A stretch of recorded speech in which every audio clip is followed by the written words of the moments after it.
আমার জীবনে মনে আছে আমি 6 বার গেছি ক্যামরুনে, 6 বার গেছি চাঁদে, 6 বার গেছি সুদানে। তো চাঁদ খুব গরিব দেশ, গরিব দেশ। এক জানাজায় গেছি, তো ওইখানে পুরুষ মারা গেলে জানাজার হওয়ার আগে জিজ্ঞাসা করে এই এতিমদের দায় দায়িত্ব কে নিবে।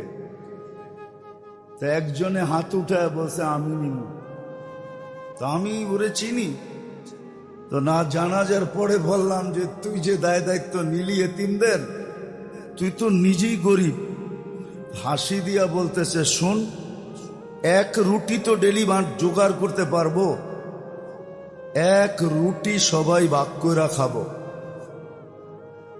আর আমারে বলতেছে তুই আলেম মুফতি হইলি কোত্থেকা, তোরে সার্টিফিকেট দিছে কে? আমি কেন কয় তুই হাদিস পড়স না, আনা ওয়া কফিলিল এতিমি কাহাতাইন, যে এতিমদের দায় দায়িত্ব নিবে আল্লাহ রসুল বলছে আমি আর ও কিয়ামতের দিন এত কাছে থাকবো যেমন 2 আঙ্গুলের মধ্যে স্বাভাবিকভাবে দূরত্ব, এতটুক দূরত্বে থাকবো। তা আমি এই সুযোগ ছাড়বো তো ছাড়বো কেন? এক রুটি ভাগ করে খাবো। মনে হয় কিছুই বোঝেন না। এটা হলো দিনদারির রং, দিনের রং, দিনের। আমাকে দেশে তো চিন্তা করব এতিম কিছু আসেনি, দেখো এটা খাওয়া যায় কেমনে, ঠিক না? কিছু রাইখা গেছেনি, আছেনি, এটা খাওয়া যায় কেমনে দেখো। লাউয়ের আগাও খামু, ডোগাও খামু, পরে ডুগডুগি বানামু। আমাদের দেশে তো এটা চিন্তা করে। ও তো গরিব আফ্রিকা, আমারে তো মাতাল বানায় দিছে। আমি যখন ওরে জিজ্ঞাসা করে বেউকুব হয়ে গেছি গা, যে বেটা তুই হাত উঠেলি কি জন্য? তো নিজেই গরিব, এক রুটি ভাগ করে খামু। যেদিন থাকবে না আমরাও না খায় থাকবো, ওরাও না খায় থাকবে। কিন্তু আমি এত বড় সুযোগ ছাড়বো কেন? আমাদের দেশে করে নাকি? আরো যেটা বললাম ওইটাই চিন্তা করে, ঠিক না? তো যেটা বুঝাইতেছিলাম, আসেন বোঝেন, কাজে লাগান। দিনই কথা যখন দিলের ভিতরে ঢুকবে তখনই ভিতরে রং ছড়াবে। আর দিন যখন জিন্দেগিতে আসবে, দিনদারি যখন জীবনে আসবে, জীবনে প্রতিফলিত হবে, তখনই আল্লাহ রসুল সৃষ্টির কাছে আকর্ষণের পাত্র হবে। পাত্র হবে। দুনিয়া কয়দিন থাকবেন এখানে? কে কয়দিন ছিল আর কে কয়দিন থাকবে? তাইলে কবি এত ব্যথা নিয়ে কোনোদিন লিখবেন না।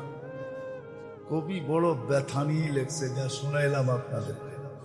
বেশি দিন থাকবো না এখানে, চলে যেতে হবে, চলে যেতে হবে। কিন্তু নিজেকে আকর্ষণের পাত্র বানায়া যেতে হবে, নাইলে কোনো কাজ হবে না।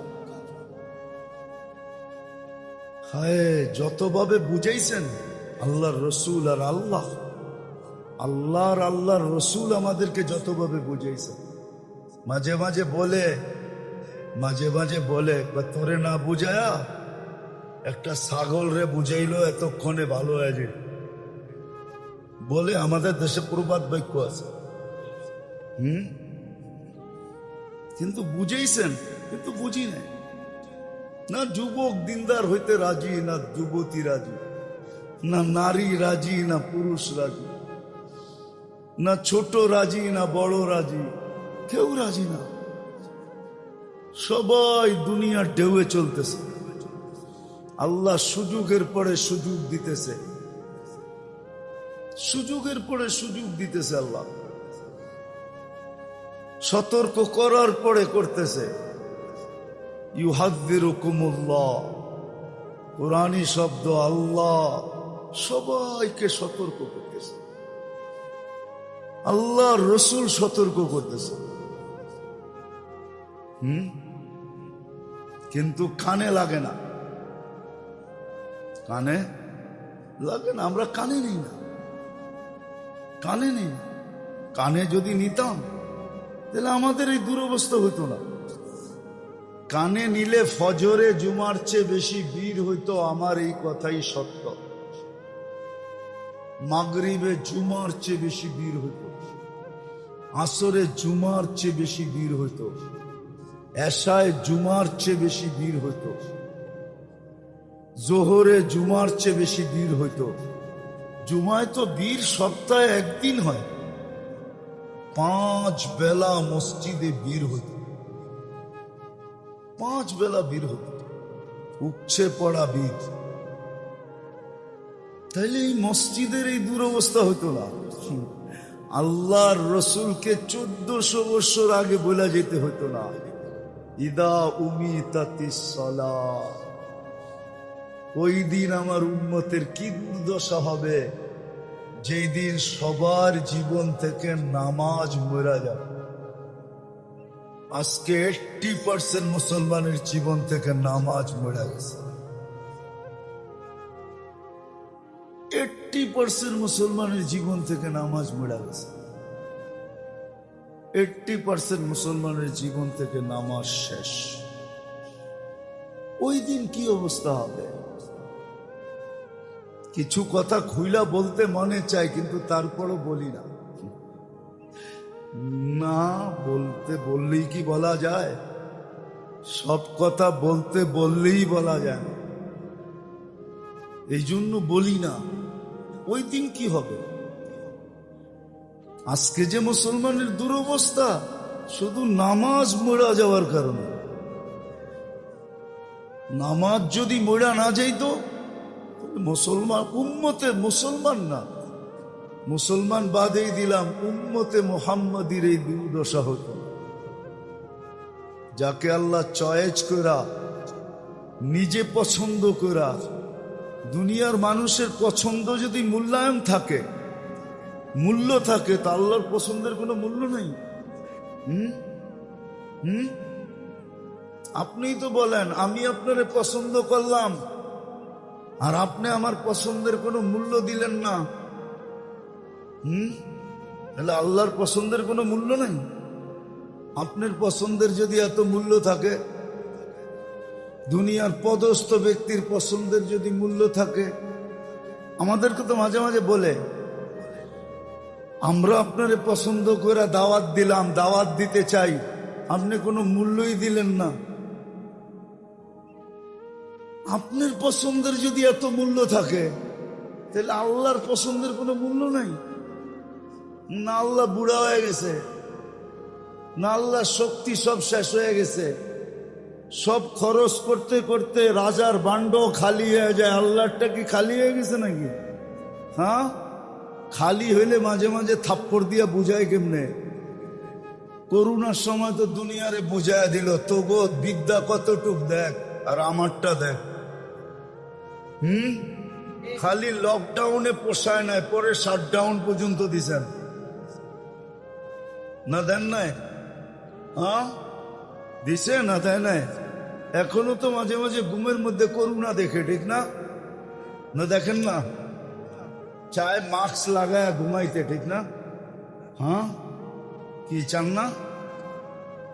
আরে মনে হয় চান না, রাগ হয়ে গেলেন? মাঝে মাঝে তো এখনো দেখি সমাজে মাস্ক লাগায় ঘোরে। যদি জিজ্ঞেস করি, আরে এখন মাস্ক? হুজুর যদি যদি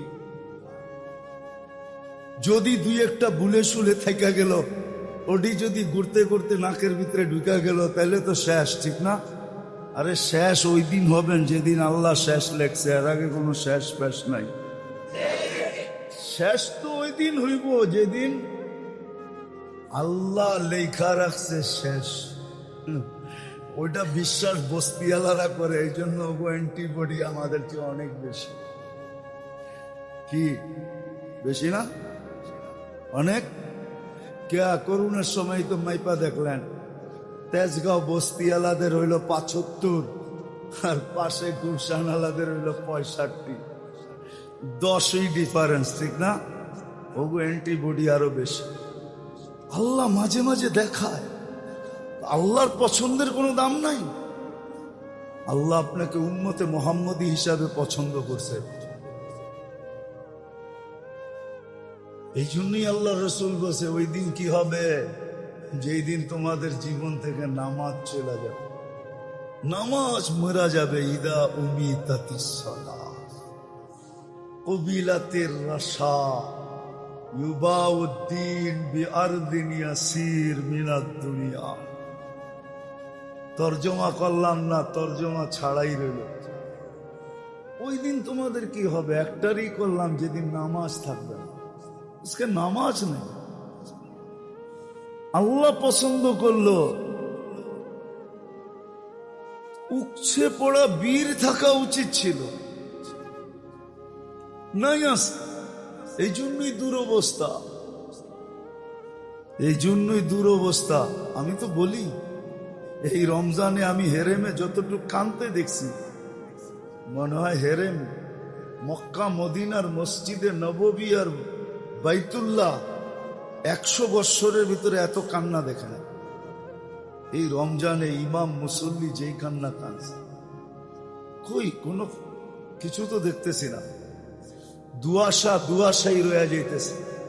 ফিলিস্তিন নিয়ে কিছু দেখতেছেন? নতুন নতুন এক একটা ইস্যু আসতেছে, ফিলিস্তিন দামাচাপা হয়ে পড়া যেতেছে, কিচ্ছু হইতেছে না। কেন? সত্য এটাই। এই জন্য বলতেছি, আল্লাহ সুযোগ দিতেছে, নিষেধ করতেছে। এই যে জিকওয়াদা শেষের পথ,